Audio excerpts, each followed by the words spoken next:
Atos dos Apóstolos. Capítulo 32. Uma igreja liberal. Em sua primeira carta à igreja de Corinto, Paulo deu aos crentes instruções referentes a princípios gerais sobre os quais se apoia o sustento da obra de Deus na terra. Escrevendo a respeito de seu trabalho apostólico em favor deles, ele interroga: quem jamais milita à sua própria custa? Quem planta uma vinha e não come do seu fruto? Ou quem apacenta o gado e não toma do leite do gado? Digo eu isto segundo os homens? Ou não diz a lei também o mesmo? Porque na lei de Moisés está escrito: não atarás a boca ao boi que trilha o grão. Porventura tem Deus cuidado dos bois? Ou não o diz certamente por nós? Certamente que por nós está escrito: porque o que lavra deve lavrar com esperança, e o que debulha deve debulhar com esperança de ser participante. Se nós vos semeamos as coisas espirituais, indagou mais o apóstolo, será muito que de vós recolhamos as carnais? Se outros participam deste poder sobre vós, por que não mais justamente nós? Mas nós não usamos deste direito, antes suportamos tudo, para não pormos impedimento algum ao Evangelho de Cristo. Não sabeis vós que os que administram o que é sagrado comem do que é do templo, e os que de contínuo estão junto ao altar participam do altar? Assim ordenou também o Senhor aos que anunciam o Evangelho que vivam do Evangelho. 1 Coríntios capítulo 9, versos 7 a 14. O apóstolo aqui se refere ao plano do Senhor para a manutenção dos sacerdotes que ministravam no templo.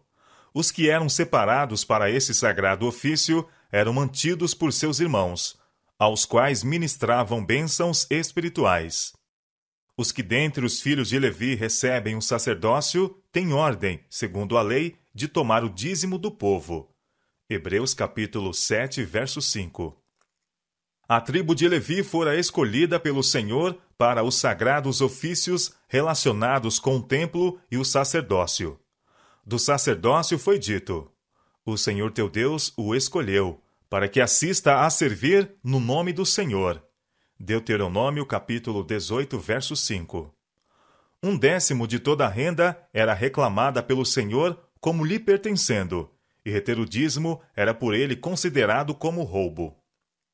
Foi a esse plano para sustento do ministério que Paulo se referiu quando disse: assim ordenou também o Senhor aos que anunciam o Evangelho, que vivam do Evangelho. 1 Coríntios capítulo 9, verso 14. E mais tarde, escrevendo a Timóteo, disse o apóstolo: digno é o obreiro do seu salário. 1 Timóteo capítulo 5, verso 18.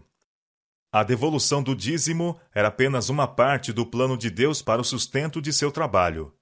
Numerosas dádivas e ofertas foram divinamente especificadas. Sob o sistema judaico, o povo era ensinado a cultivar o espírito de liberalidade, tanto em sustentar a causa de Deus, como em socorrer os necessitados. Para ocasiões especiais, havia ofertas voluntárias. Na colheita e na vindima, as primícias dos frutos do campo, grãos, vinho e óleo, eram consagrados como oferta ao Senhor.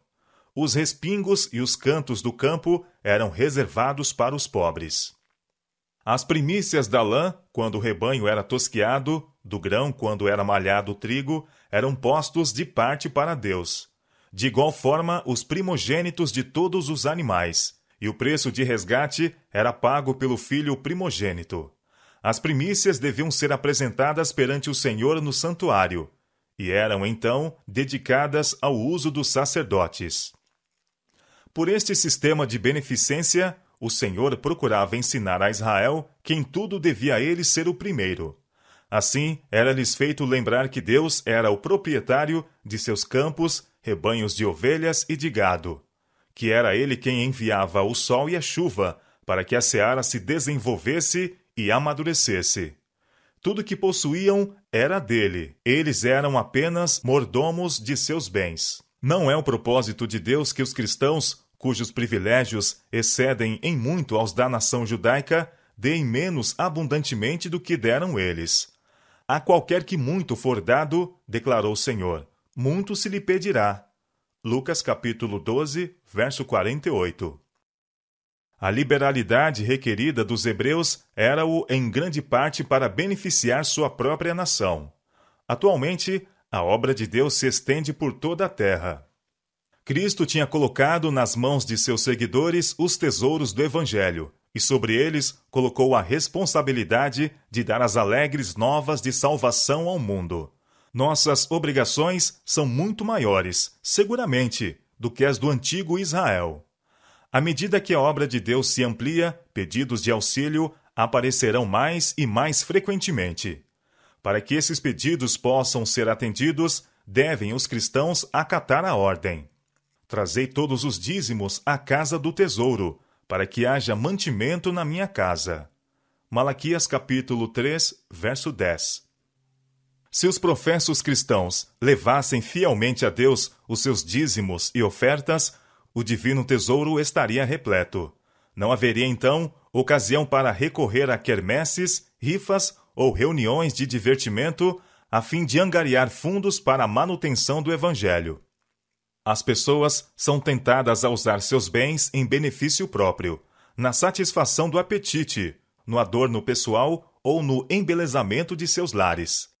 Nessas coisas, muitos membros da Igreja não hesitam em gastar livremente, e até de forma extravagante.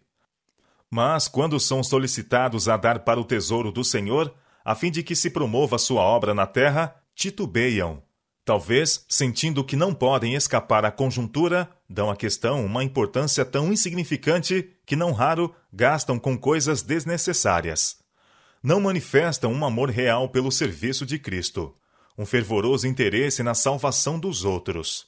Não é de admirar que a vida cristã de tais criaturas seja uma existência atrofiada e doentia.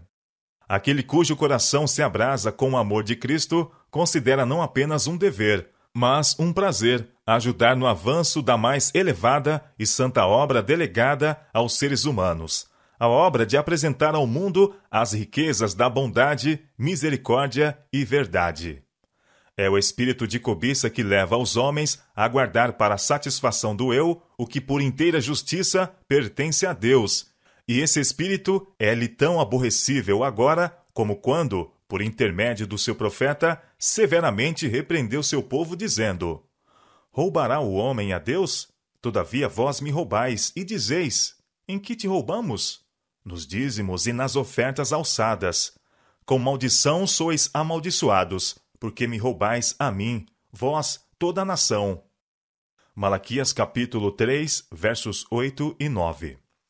O espírito de liberalidade é o espírito do céu. Este espírito encontra sua mais alta manifestação no sacrifício de Cristo sobre a cruz. Em nosso benefício, o Pai nos deu seu único Filho, e Cristo, tendo renunciado a tudo o que possuía, entregou-se para que o homem pudesse ser salvo. A cruz do Calvário deve ser um apelo à beneficência de cada seguidor de Cristo. O princípio, aí ilustrado, é dar. Aquele que diz que está nele, também deve andar como ele andou. 1 João capítulo 2, verso 6. Por outro lado, o espírito de egoísmo é o espírito de Satanás. O princípio, ilustrado na vida dos mundanos, é receber. Assim esperam eles conseguir felicidade e conforto, mas o fruto do que semeiam é miséria e morte. Não antes que Deus cesse de abençoar seus filhos, estarão eles livres da obrigação de lhe devolver a porção que ele reclama. Não apenas deverão eles devolver ao Senhor o que lhe pertence, mas também levar ao seu tesouro, como oferta de gratidão, um donativo liberal. Com coração jubiloso, devem dedicar ao Criador as primícias de sua generosidade, suas mais bem escolhidas posses, seu melhor e mais santo serviço. Assim alcançarão ricas bênçãos. Deus mesmo tornará sua vida como um jardim regado, cujas águas não faltem. E quando a última grande colheita estiver recolhida, os molhos que são habilitados a trazer ao mestre serão a recompensa do uso abnegado dos talentos a ele entregues. Os mensageiros escolhidos de Deus, empenhados em árduo trabalho, jamais deveriam ser compelidos a entrar na luta à sua própria custa, sem o compreensivo e cordial auxílio de seus irmãos. É a parte dos membros da igreja repartir liberalmente com os que põem de lado seus afazeres seculares para que possam dedicar-se ao ministério. A causa de Deus avança melhor quando os ministros de Deus são encorajados. Quando, porém, por causa do egoísmo das pessoas, seu justo sustento é retido, suas mãos se enfraquecem, e muitas vezes sua utilidade é seriamente prejudicada. O desprazer de Deus é despertado contra os que professam ser seus seguidores e, no entanto, permitem que consagrados obreiros padeçam necessidade, enquanto estão empenhados em ministério ativo. Essas criaturas egoístas serão chamadas a prestar contas, não apenas pelo abuso do dinheiro do seu senhor, mas também pela depressão e angústia que sua conduta fez pesar sobre seus fiéis servos. Os que são chamados para a obra do ministério e ao chamado do dever renunciam a tudo e se empenham no serviço de Deus. Devem receber, por seus abnegados esforços, salários suficientes para se manterem bem como a sua família. Nos diversos setores de atividades seculares, mentais e físicas, trabalhadores fiéis podem ganhar bons salários. Não é a obra de disseminar a verdade e de levar as pessoas a Cristo de mais importância que qualquer atividade comum? E não são os que fielmente se empenham nesta obra, com justiça, merecedores de ampla remuneração? Por nossa estimativa do valor relativo de trabalho para o bem físico e o espiritual, mostramos nossa apreciação do celestial em contraste com o terreno.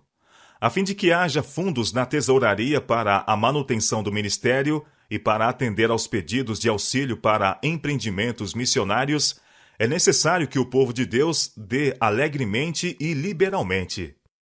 Solene responsabilidade repousa sobre os pastores, qual seja a de expor perante as igrejas as necessidades da causa de Deus e ensiná-las a ser liberais. Quando isso é negligenciado e as igrejas deixam de contribuir para as necessidades de outros, não somente a causa do Senhor sofre, mas é retirada a bênção que deveria vir sobre os crentes. Mesmo os mais pobres devem levar a Deus sua oferta. Devem eles ser repartidores da graça de Cristo, mediante o negarem-se para ajudar aqueles cujas necessidades são mais prementes que a deles. A dádiva do pobre, fruto da abnegação, sobe perante Deus como suave incenso. E a cada ato de abnegado sacrifício, fortalece o espírito de beneficência no coração do doador, aliando mais intimamente aquele que era rico e, por amor a nós, se fez pobre, para que por sua pobreza enriquecêssemos. O ato da viúva que colocou na arca 2 pequenas moedas, tudo quanto possuía, é posto em realce para encorajamento dos que, lutando com a pobreza, ainda desejam com suas dádivas ajudar a causa de Deus. Cristo chamou a atenção dos discípulos para essa mulher que dera todo o seu sustento. Ele considerou sua dádiva de maior valor que as grandes ofertas daquele cujas dádivas não representavam abnegação. Deram de sua abundância uma pequena porção. Para dar a sua oferta, a viúva se havia privado mesmo dos gêneros de primeira necessidade, confiando em Deus para o suprimento de suas necessidades para o dia de amanhã. A respeito dela, declarou o Salvador: Em verdade vos digo que essa pobre viúva deitou mais do que todos os que deitaram na arca do tesouro. Marcos capítulo 12, verso 43. Assim ensinou ele que o valor da oferta é estimado não pela quantidade, mas pela proporção em que é dada e pelos motivos que moveram o doador.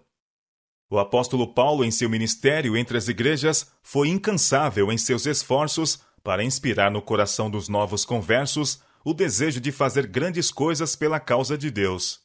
Muitas vezes ele os exortava à liberalidade. Falando aos anciãos de Éfeso sobre suas anteriores atividades entre eles, disse: Tenho-vos mostrado em tudo que, trabalhando assim, é necessário auxiliar os enfermos e recordar as palavras do Senhor Jesus que disse: mais bem-aventurada coisa é dar do que receber. E digo isto, escreveu ele aos Coríntios, que o que semeia pouco, pouco também ceifará, e o que semeia em abundância também ceifará. Cada um contribua segundo propôs no seu coração, não com tristeza ou por necessidade, porque Deus ama o que dá com alegria. 2 Coríntios capítulo 9, versos 6 e 7.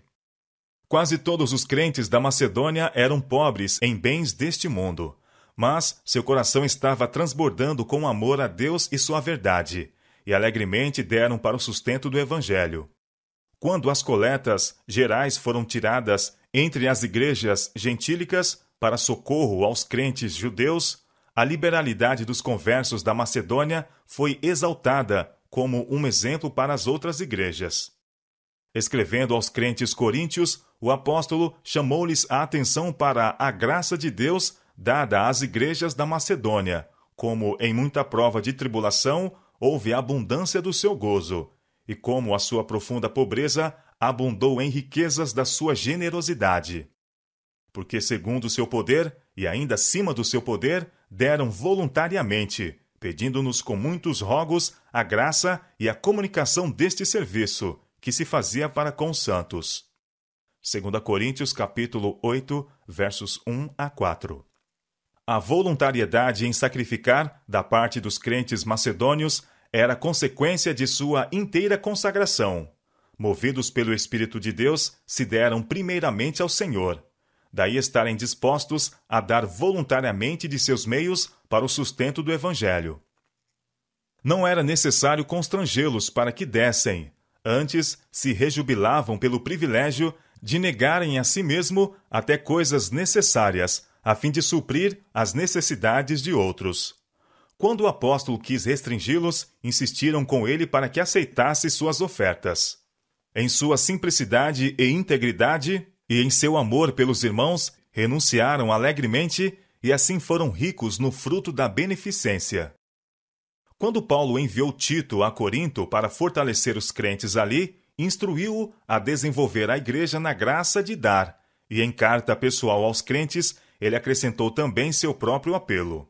Como, porém, em tudo manifestais superabundância, tanto na fé, apelou ele, e na palavra como no saber, e em todo cuidado, e em nosso amor para convosco, assim também abundeis nesta graça. Completai agora a obra começada, para que assim como revelastes prontidão no querer, assim a leveis a termo, segundo as vossas posses. Porque se há boa vontade, será aceita conforme o que o homem tem, e não segundo o que ele não tem. 2 Coríntios, capítulo 8, versos 7, 11 e 12. E Deus é poderoso para fazer abundar em vós toda a graça, a fim de que, tendo sempre, em tudo, toda a suficiência, abundeis em toda boa obra, para que em tudo enriqueçais, para toda beneficência, a qual faz que por nós se deem graças a Deus. 2 Coríntios capítulo 9, versos 8 a 11. A abnegada liberalidade levou a primeira igreja a um sentimento de alegria, pois os crentes sabiam que seus esforços estavam ajudando a levar o evangelho aos que estavam em trevas. Sua beneficência testificava que não haviam recebido a graça de Deus em vão. Que teria produzido tal liberalidade, senão a santificação do Espírito? Aos olhos de crentes e incrédulos, foi um milagre de graça. A prosperidade espiritual está intimamente ligada à liberalidade cristã. Os seguidores de Cristo devem regozijar-se pelo privilégio de revelar em sua vida a beneficência do seu Redentor. Dando ao seu Senhor, eles têm a certeza de que seu tesouro está indo em sua frente para as cortes celestiais. Querem os homens ter seus bens seguros? Coloquem-nos nas mãos que levam as marcas da crucifixão. Querem aproveitar seus rendimentos? Usem-nos para abençoar os necessitados e sofredores. Querem aumentar suas posses? Acatem a ordem divina. Honra ao Senhor com a tua fazenda e com as primícias de toda a tua renda, e se encherão os teus celeiros abundantemente. e transbordarão de mosto os teus lagares. Provérbios capítulo 3, versos 9 e 10. Procurem eles reter suas posses com propósitos egoístas, e isso será para sua eterna perda. Deem, porém, seu tesouro a Deus, e desse momento em diante ele levará sua inscrição. Ficará selado com a sua imutabilidade.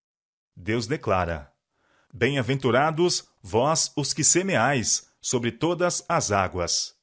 Isaías capítulo 32, verso 20. Um contínuo repartir dos dons de Deus, onde quer que a causa do Senhor ou as necessidades da humanidade requeiram nosso auxílio, não leva à pobreza. Alguns há que espalham, e ainda se lhes acrescenta mais, e outros que retêm mais do que é justo, mas é para sua perda. Provérbios capítulo 11, verso 24. O semeador multiplica a semente ao utilizá-la. Assim é como os que são fiéis em distribuir os dons de Deus. Repartindo, aumentam suas bênçãos. Dai e ser-vos-á dado, prometeu Deus. Boa medida, recalcada, sacudida e transbordando, vos deitarão no vosso regaço. Lucas capítulo 6, verso 38.